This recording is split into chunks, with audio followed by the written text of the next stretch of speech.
Primeiro, eu queria... É até um pouco constrangedor falar isso, mas não hablo espanhol. Falar isso no Instituto Cervantes deve ser um pecado mortal.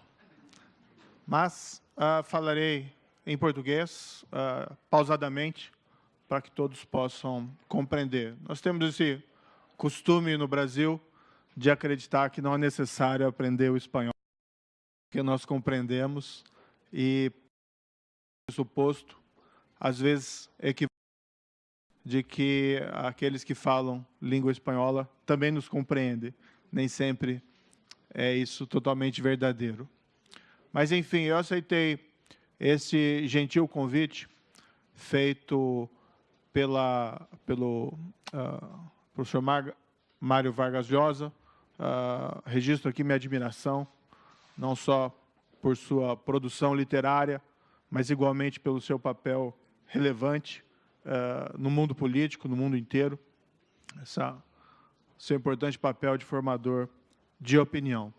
Acabei aceitando esse convite num momento um pouco difícil, se está organizando o novo governo e há muito trabalho, mas entendi que era uma oportunidade não só de conhecê-lo pessoalmente, que muito me honra, mas igualmente também de falar um pouco sobre esse novo governo e esclarecer, a meu ver, alguns equívocos que existem sobre o presidente eleito e seus planos.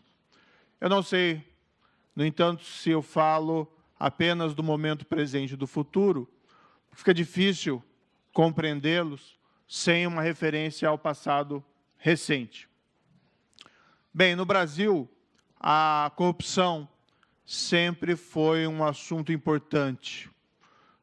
Sempre se teve presente que a corrupção era grande e era espalhada e que as instituições brasileiras tinham dificuldade em lidar com a grande corrupção. Nós tínhamos, isso não é só um problema no Brasil, isso ocorre com variações no mundo inteiro, uma tradição de impunidade da grande corrupção. Claro que alguns países, vários países, se saem melhor nesse quesito, mas não é incomum dificuldades em lidar com a grande corrupção política, especialmente na América Latina.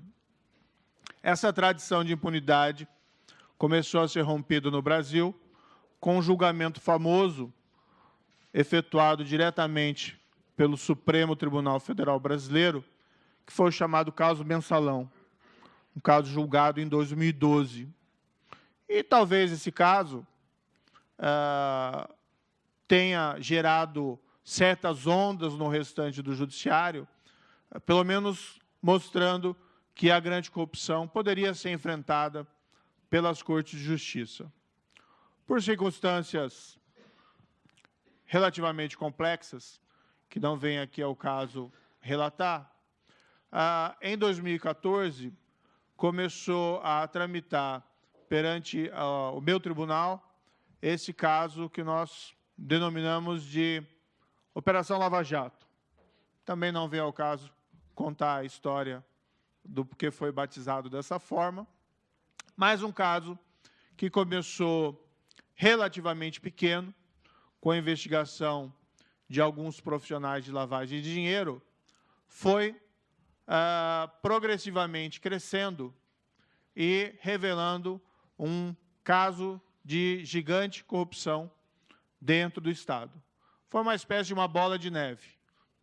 Talvez, se desde o início nós tivéssemos presentes todos os fatos, talvez não conseguíssemos ir adiante. Mas como os fatos e as provas foram surgindo progressivamente, isso permitiu que nós avançássemos as diversas fases, granjeando força institucional a cada novo momento. Em síntese, o que foi revelado na chamada Operação Lava Jato. Os anglo-saxões têm essa expressão, o state capture, a captura de Estado. E, basicamente, o que foi revelado foi exatamente isso. Embora o foco das investigações tenha recaído sobre a Petrobras, que, provavelmente todos sabem, é uma empresa brasileira. A maioria das ações é controlada pelo governo federal, portanto, é considerado uma empresa estatal. Não é? É uma gigante mundial na exploração de óleo e gás. Tudo na Petrobras é superlativo, inclusive, como foi descoberto, a corrupção. O que foi revelado nesse caso não foi que haviam alguns crimes de corrupção, 1, 2, uma dezena, 2 dezenas, mas foi revelado aquilo que nós chamamos de um sistema de corrupção. Há uma corrupção sistemática. Isso eu ouvi de vários dos envolvidos no caso, pessoas que confessaram os seus crimes, que a corrupção era a regra do jogo nos grandes contratos. Em cada contrato da Petrobras, com suas principais fornecedoras, se pagava a palavra em espanhol, salvo engano, é coima, de cerca de 1 a 3% do valor do contrato. Como os valores são superlativos, nós estamos falando de centenas de milhões de reais ou centenas de milhões de dólares. Também é revelado que metade desses valores eram destinados a funcionários da empresa, aquilo que chamavam jocosamente como para casa, e a outra metade era destinado a agentes políticos ou a partidos políticos que haviam, no desenho da configuração do poder, loteado politicamente os cargos na Petrobras. Então, o diretor da Petrobras era nomeado, tendo por padrinho um agente ou um partido político, e a função específica dele, a principal, era arrecadar recursos para aquele agente político ou para o partido político.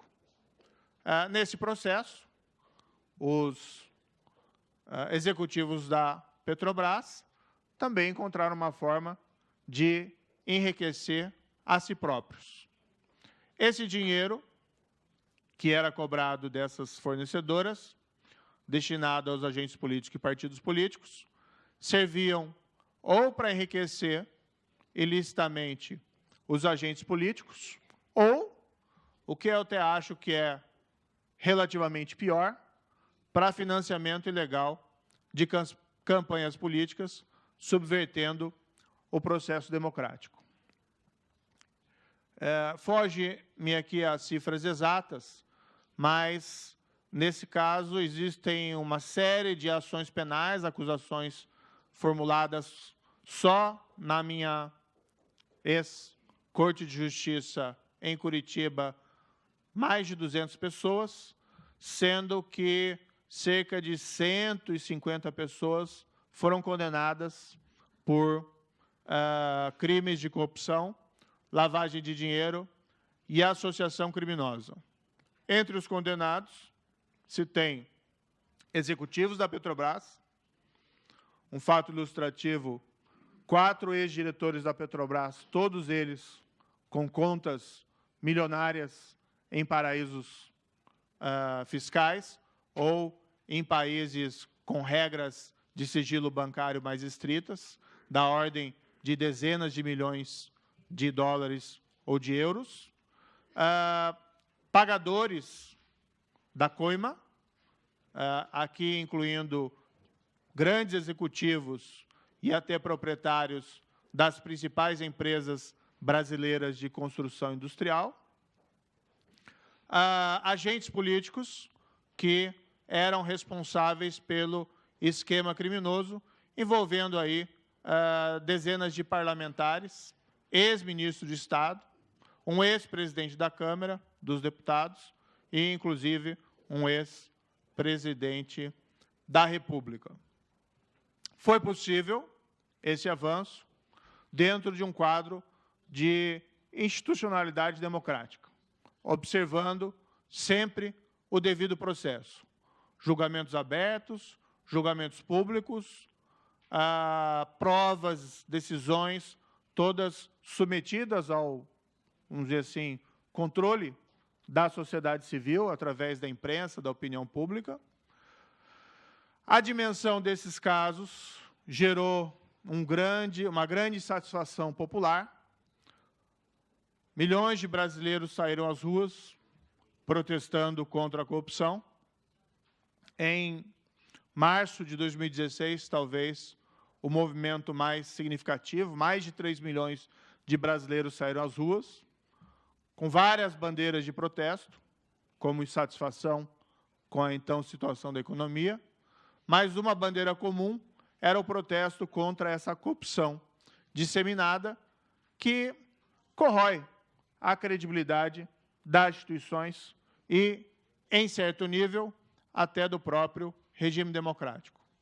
Nós tendemos a pensar a corrupção como um crime econômico,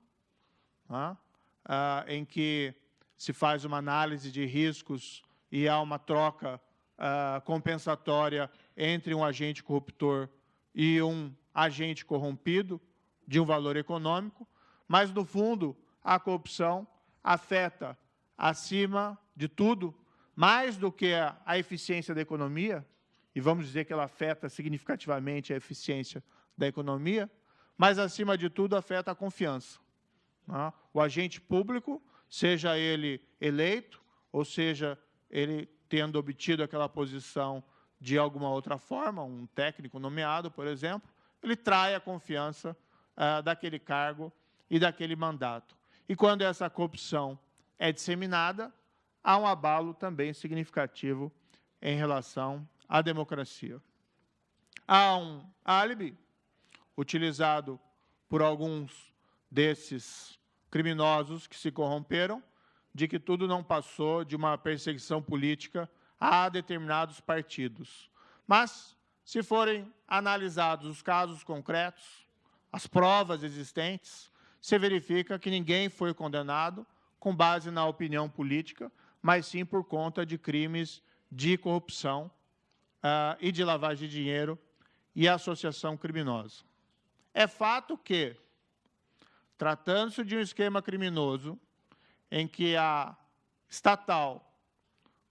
principal estatal brasileira, mas não só ela, vamos só dizer que no curso das investigações também foi descoberto que esse mesmo esquema criminoso se espalhou por outros setores do governo brasileiro. Mas se o esquema criminoso envolve a captura da estatal para fins de enriquecimento ilícito de agentes políticos e de financiamento ilegal de partidos políticos, é natural que os mais afetados sejam aqueles que controlam o governo naquele específico momento. Então, é natural que, de certa forma, as investigações tenham recaído mais em cima do partido que controlava o governo naquela época. Às vezes eu brinco sobre essa crítica, falando, olha, isso é a mesma coisa que criticar o Watergate, porque não foram encontradas provas contra democratas. Simplesmente é uma afirmação que não faz sentido. Mas, ainda assim, merece referência o fato de que foram condenados agentes políticos de diversos partidos, não somente de partidos da esquerda. Partidos que faziam parte da coalizão governamental, mas longe de serem caracterizados como partidos de esquerda. Para ficar apenas aqui um exemplo, em 2 expoentes que foram condenados de ambos espectros políticos, nós temos o ex-presidente Luiz Inácio Lula da Silva e nós temos, do outro lado, o ex-presidente da Câmara dos Deputados, Eduardo Cunha, que foi, aliás, o responsável pela condução de processo de impeachment da ex-presidente Dilma Rousseff. Pois bem, em 2016, houve, como aqui fiz referência rápida, o impeachment da presidente. Ela sofreu esse impedimento por razões envolvendo, principalmente, segundo o Congresso, fraudes orçamentárias. Na minha opinião, o real motivo foi os crimes havidos na Petrobras, mas isso não poderia ser utilizado como motivo, porque, inclusive, o próprio presidente do processo de impeachment estava envolvido nesse esquema criminoso. Mas, enfim, embora talvez por motivos não os mais apropriados, né, havia esse escândalo e havia responsabilidade governamental da anterior presidente. Com a queda do governo em 2016, isso gerou uma expectativa de que haveria uma reforma, que haveria mudanças, mas isso, infelizmente, não aconteceu de todo. Embora tenham havido alterações na condução da política econômica, sucederam-se novos escândalos de corrupção e, por outro lado, o governo, assim como o anterior, permaneceu inerte em relação à adoção de políticas públicas de enfrentamento da grande corrupção, contrariando, na minha opinião, as expectativas daqueles milhões de brasileiros que saíram às ruas protestando contra a corrupção. A corrupção não pode ser enfrentada unicamente pelas cortes de justiça, pelos agentes da lei, policiais, procuradores, juízes têm um papel importante no enfrentamento da corrupção. É preciso que casos de grande corrupção sejam sucedidos por uma resposta institucional, que significa, no caso de provada a culpa, a responsabilização, não importando quão poderoso o corruptor ou o corrupto sejam, mas só o trabalho das Cortes de Justiça não é suficiente. É necessário que o governo, que o Congresso, tomem atitudes para prevenir a grande corrupção, não só para facilitar a punição dos culpados, mas, igualmente, para diminuir incentivos e oportunidades da prática da corrupção. Isso, na minha opinião, gerou uma grande frustração e é o que explica essa renovação política havida no ano de 2018 no Brasil.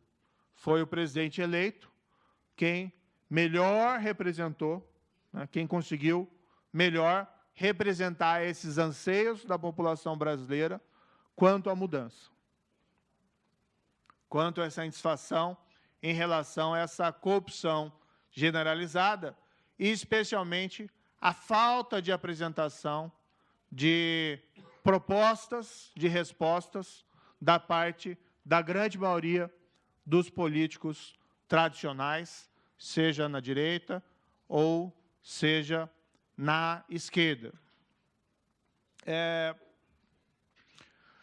Nesse processo, merece apenas referência, aqui não posso me aprofundar muito, mas que no curso das investigações também foi descoberto que algumas dessas grandes empresas brasileiras haviam pago suborno para agentes públicos e políticos de outros países, especialmente da América Latina e da África. Caso de Odebrecht, principalmente. A política do Brasil tem sido a de compartilhar essas provas, eventualmente com algumas condições, porque boa parte dessas provas foram obtidas através de acordos de colaboração, e esses acordos de colaboração normalmente envolvem uma proteção aos colaboradores. Nós não podemos simplesmente obter a prova dos colaboradores e entregá-las a jurisdições estrangeiras sem alguma espécie de proteção aos colaboradores. O que não impede que os países que aceitem essas condições utilizem essas provas para processar principalmente aqueles que receberam suborno, os agentes políticos ou públicos dos respectivos países. Além do que, também não se deve, pode-se utilizar essas provas.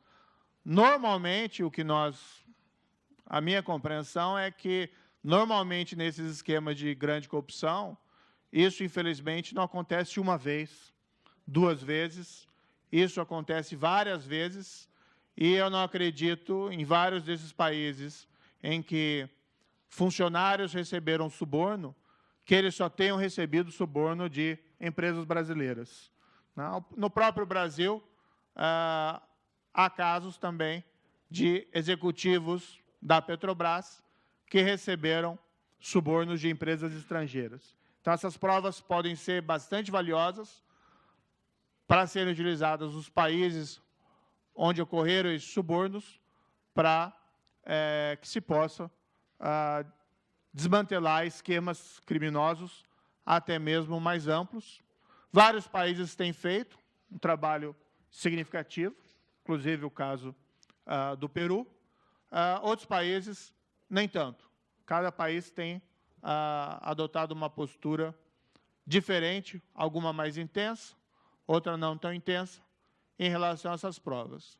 Infelizmente, em relação à Venezuela, que foi ora mencionada, diante do colapso institucional, não há interlocutores para que se possa encaminhar essas provas no presente momento.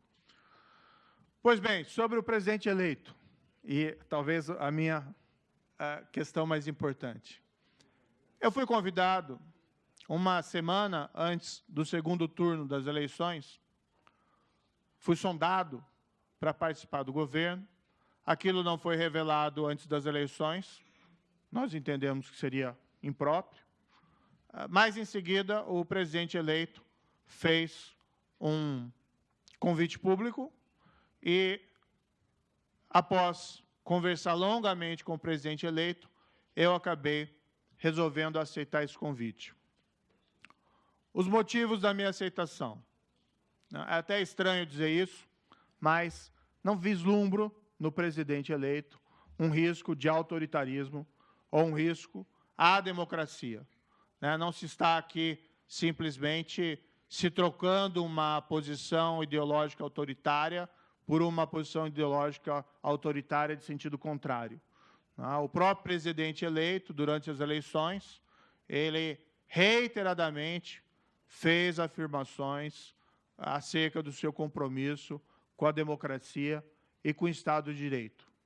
Rigorosamente falando, era o oponente político que tinha em seu programa a proposta de controle, entre aspas, social do judiciário e controle social da imprensa, enquanto que o presidente eleito, mesmo sofrendo críticas acirradas da imprensa brasileira e até mesmo da imprensa internacional, sempre reafirmou sua posição quanto à liberdade de imprensa e que ela não seria, de qualquer modo, afetada.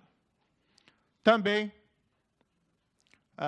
é também estranho um pouco dizer isso, mas já que existe uma imagem, às vezes distorcida, em relação ao presidente eleito, eu jamais aceitaria uma posição no governo se vislumbrasse qualquer risco de discriminação de minorias.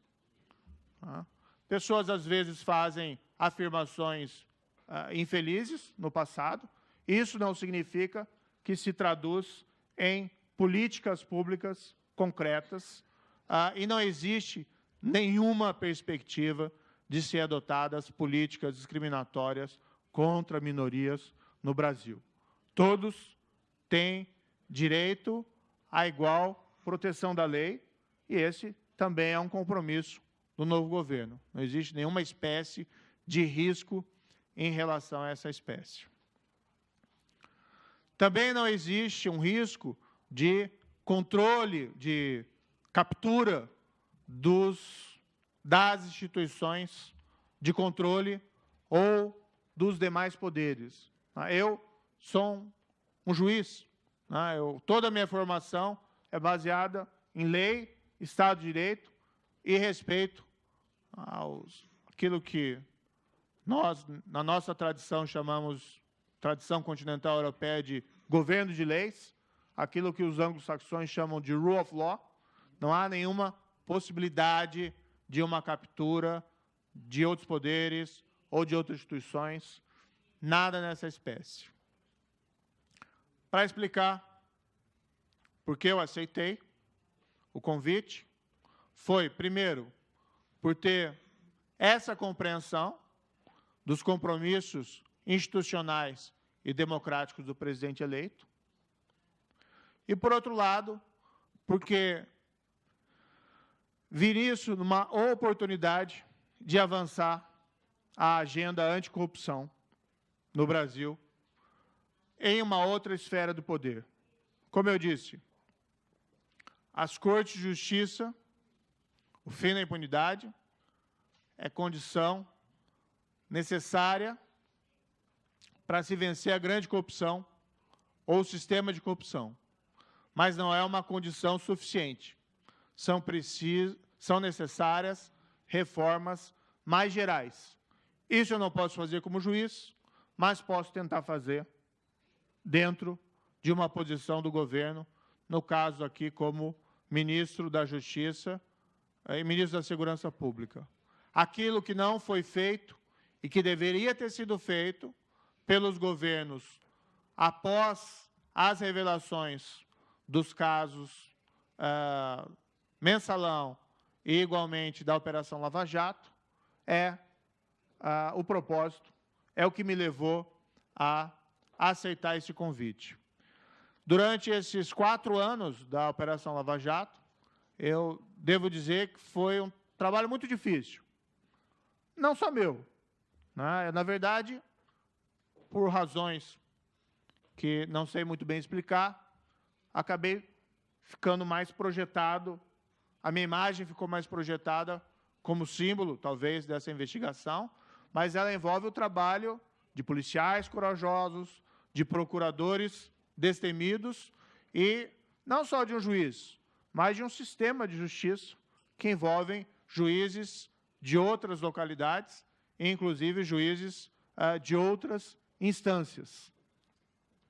Mas, enfim, durante esse período, houve um trabalho muito difícil e, por diversos momentos, durante esse trabalho, eu sempre me perguntava, ou eu me perguntei, se nós não tínhamos ido longe demais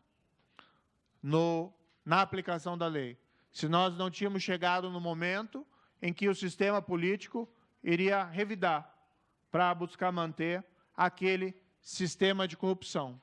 Ameaças não faltaram, né, de diversos tipos, inclusive ameaças ou sombras de retrocesso na aprovação de leis que, vamos dizer, afetassem o nosso trabalho.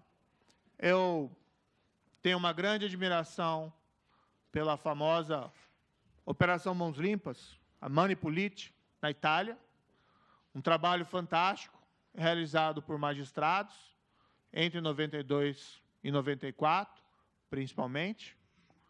Eu não tenho condições de avaliar com muita segurança a situação de outros países, mas há uma certa afirmação, vinda muitas vezes dos próprios italianos, de que as expectativas geradas pela Operação Mãos Limpas, de certa forma, foram afetadas por reformas legislativas que vieram em seguida. Reformas legislativas que não visavam, reconhecendo o problema da corrupção, permitir o avanço, mas sim de reformas políticas que visavam retomar aquele sistema de corrupção e evitar que as investigações fossem adiante. E aqui eu faço essas afirmações com pedido de escudos, talvez não conheça a situação real, mas existia sempre essa percepção de que esse caso, a Operação Lava Jato, iria chegar um momento ao fim e era preciso que ele gerasse mudanças institucionais mais significativas. Me foi dada a oportunidade, então, de assumir essa posição e de avançar nessa agenda, sempre com respeito ao devido processo, ao Estado de Direito, à independência das Cortes de Justiça. Isso é algo essencial, assim como a liberdade de imprensa. E, enfim, me senti tentado pela oportunidade de fazer algo mais significativo, não pela posição de poder, mas pela probabilidade de avançar nessa agenda, que representa também o aprofundamento da nossa democracia em um nível mais alto, né, com propostas de lei, com, vamos dizer, a liberação dos órgãos de investigação para que façam o seu trabalho sem interferência política. E isso não significa predileções ideológicas na investigação da corrupção. A corrupção é algo que afeta tanto partidos da esquerda, como partidos da direita, como partidos do centro. O político que se corrompe, na verdade, é um político que trai o seu mandato e não faz a menor diferença se ele defende uma ideologia ou outra nessa perspectiva. Além disso, né, o Brasil, infelizmente, tem grandes problemas de segurança pública. Nós temos mais de 60 mil homicídios por ano no Brasil. 60 mil? Mais de 60 mil.